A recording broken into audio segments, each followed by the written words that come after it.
Presiden Soeharto menjadi Presiden RI yang kedua dan berkuasa selama 32 tahun.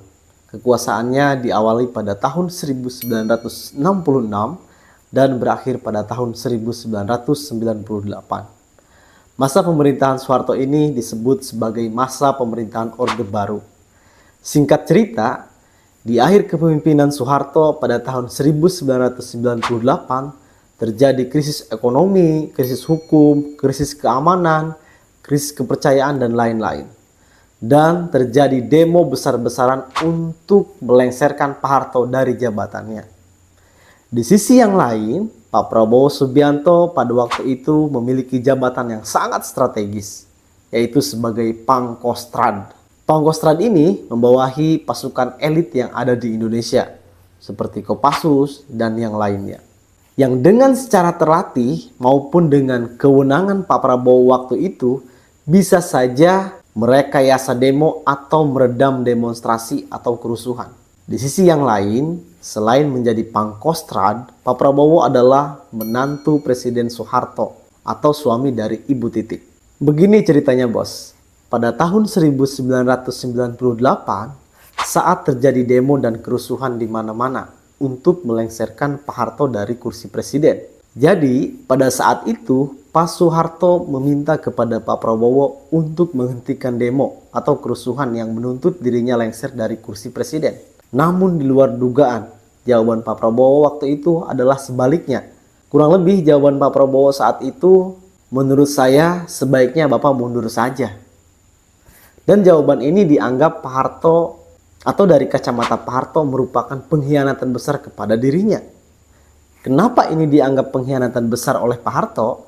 Karena Pak Prabowo waktu itu selain disayangi dari sisi prestasinya di TNI dan mengharumkan Indonesia di kancah internasional, beliau ini memiliki hubungan pribadi yang sangat dekat, yaitu mertua dan menantu. Bagaimana tidak sakit hati dan kecewa? Saat itu Pak Soeharto sedang digonjang-ganjing, dijelek-jelekan, dan dibully habis-habisan oleh rakyat Indonesia.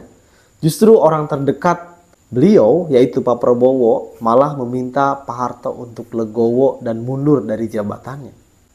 Dan hal ini dianggap pengkhianatan oleh Pak Harto. Kekecewaan dan kebencian Pak Harto pada waktu itu benar-benar nampak.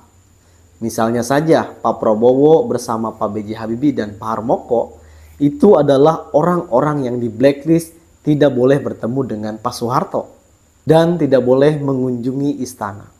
Dan dari sinilah hubungan pernikahan Pak Prabowo dan Ibu Titik langsung dihentikan. Jadi ini disinyalir jadi alasan perpisahan Pak Prabowo dan Ibu Titik. Artinya karena korban politik ya. Jadi kawan-kawan di luar sana yang ngomong kalau Pak Prabowo tidak bisa ngurus rumah tangga, lalu mereka juga menyindir bagaimana mau mengurus negara. Itu adalah hal yang tidak benar. Yang benar adalah justru langkah Pak Prabowo waktu itu adalah langkah yang mulia.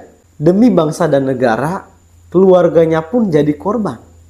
Bayangkan kalau pada saat itu Pak Prabowo menuruti perintah Pak Harto, maka akan banyak sekali korban jiwa, baik dari para demonstran maupun dari aparat. Dan kalau dari kacamata saya, ini langkah yang sangat tepat yang diambil oleh Pak Prabowo.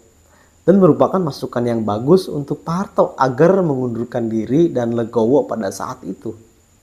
Agar tidak terjadi korban jiwa yang lebih besar maupun kerusakan-kerusakan fasilitas publik.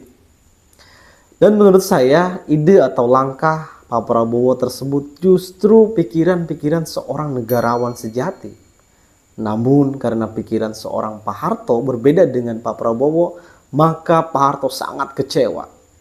Jadi kesimpulan yang bisa kita ambil dari video ini adalah yang pertama, bahwa Pak Prabowo Subianto benar kata Gus Dur, orang yang ikhlas. Terbukti pada waktu itu jabatan dan keluarga beliau dipertaruhkan untuk kepentingan bangsa dan negara dan tidak mengikuti ego kekuasaan Pak Soeharto. Kemudian kesimpulan yang kedua adalah Pak Prabowo dan Ibu Titik sangat saling mencintai.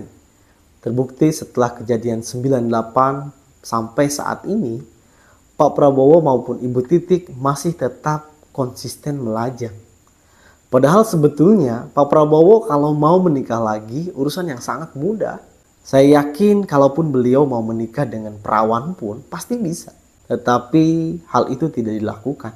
Hal yang menarik juga, saat ini hubungan Pak Prabowo dan Ibu Titik terlihat baik-baik saja. Dan terlihat kompak di berbagai acara. Bahkan saat ini Ibu Titik menjadi calon legislatif dari Partai Gerindra untuk pemilu 2024. Ya, teori ini bisa benar bisa salah. Walaupun ada faktanya, karena masalah hati merupakan hal yang sangat pribadi dan yang mengetahui secara jelas hanya Pak Prabowo dan Ibu Titik. Terima kasih sudah menonton video ini. Kita dalam acara Balik Bahas Politik.